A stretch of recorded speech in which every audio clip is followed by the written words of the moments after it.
audience. I am Maryam Khan, and welcome to another episode of the Info Corridor Talk.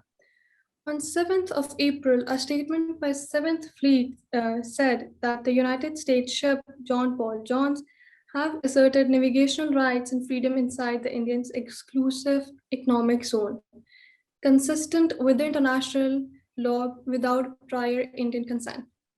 Reacting to the situation, India's Ministry of External Affairs announced that they have conveyed their concerns to the government of US through the diplomatic channels. While former Indian Chief of Naval Staff Admiral Arun Prakash, calling US freedom of navigation operation as ineffective, asked what is 7th Fleet message for India. Keeping the serious events in view, it is important to discuss why the US carried the operation in India's exclusive economic zone and what will be its implications. To talk further on this, today we have with us Mr. Muneeb Salman. Mr. Muneeb Salman is Research Associate at Maritime Study Forum. A very warm welcome to the show, sir. Thank you, Salim, for having us. So, what are the freedom of navigation operations that the US has carried out? The freedom of navigation operations are actually the series of operations that the US Navy carries out in accordance with the US Freedom of Navigation's program that was started actually in 1779.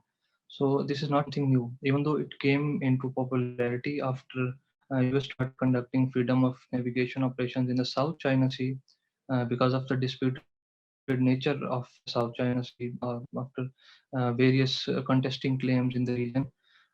This came into mainstream, but the actual freedom of navigation program was in practice since 1979, and there are almost more than 25 countries against the claims of which US carries out this freedom of navigation operations.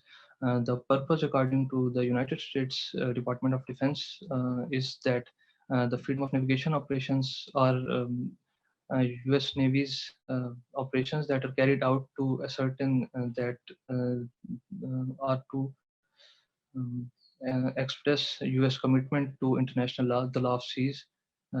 So that is why they are regularly being carried out, and this is a common practice by the US Navy. This is not something new. So, why has the US carried out these freedom of navigation operations in India exclusively in their economic zone? And is it the first time that something like this has happened? As I said earlier, the Freedom of Navigation Operations program by the United States started as early as 1979, and in case of India, it is likewise that the freedom of navigation operations in India's exclusive economic zone have also been carried out by US Navy from as early as 1990s.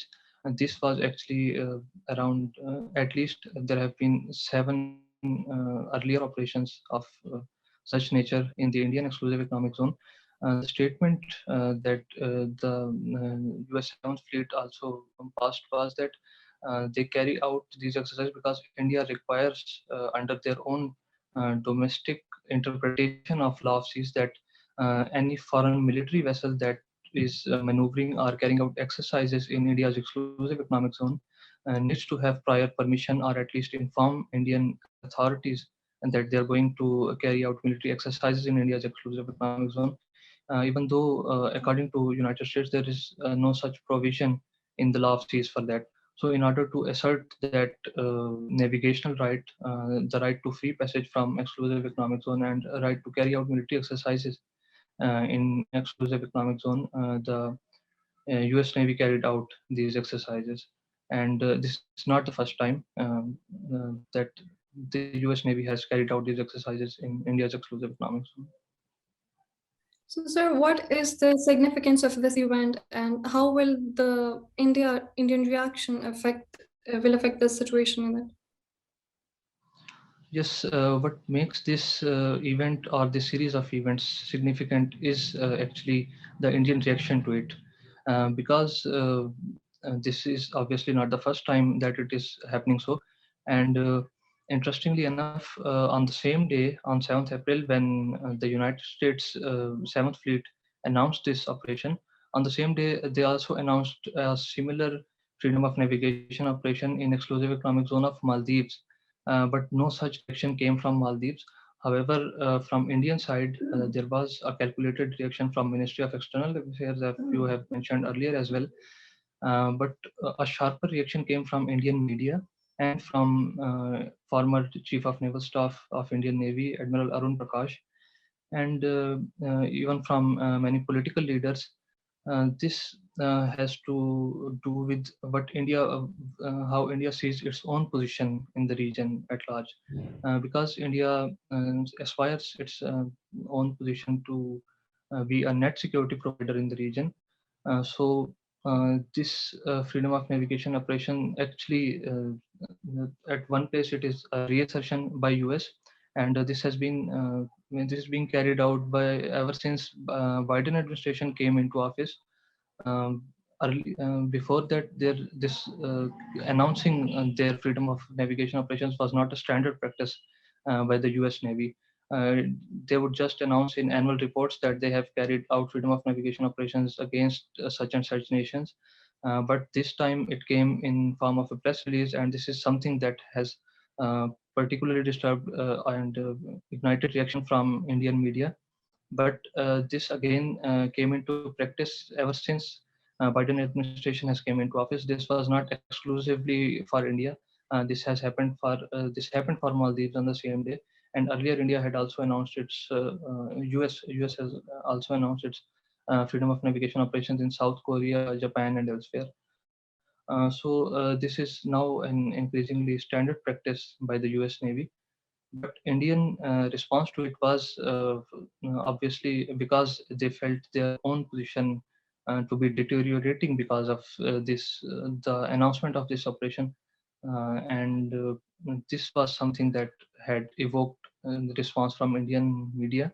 And there was another interesting aspect to it, because one of the Congress leaders from India said that the last time it happened that the Seventh Fleet carried out exercises in India's exclusive economic zone was in 1971.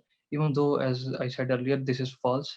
This was not the first time that the US had carried out such exercises in India. But the evoking the memory of 1971, it points out to another interesting fact that the Indian media and Indian political leaders might be having a perception that US is again tilting somehow towards Pakistan, because in 1971 and the US 7th Fleet was here in the Indian Ocean to support Pakistan. So, what are the implications of these exercises for Pakistan and for the region at large?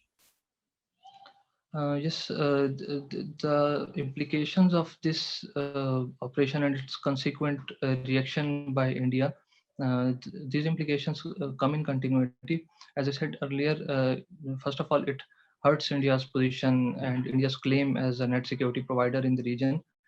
Someone whose own maritime claims are not being recognized by a superpower, they cannot assert themselves as a credible security provider in the region.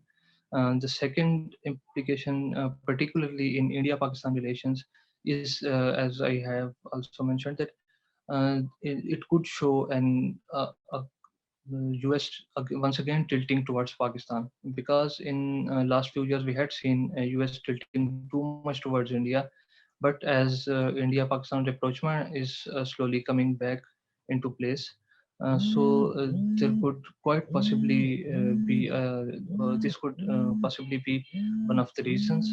And then again, on the same day, 7th of April, the US intelligence community also, US Intelligence Council released their Global Trends report, in which they talked about the crisis potential between India and Pakistan, that any miscalculation between both states could lead to a state of war in South Asia. And we have already seen Indian misadventure in case of Pulwama Balakot crisis. And the same report mentions that the US leaving Afghanistan could actually create a sense that US now no longer prioritizes the South Asian region.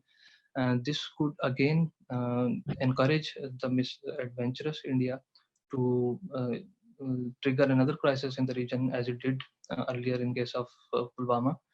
So in order to balance those things out, I think US has asserted itself that they are still here and they will keep looking after things, because US has traditionally enjoyed a role of crisis mediator in between the India-Pakistan crisis, be it Brass Tacks crisis, Kargil crisis, or most recently the Pulwama Balakot crisis. So I think that's how it will have implications for the region as well as for Pakistan. Hmm. Sir, thank you so very much for joining us.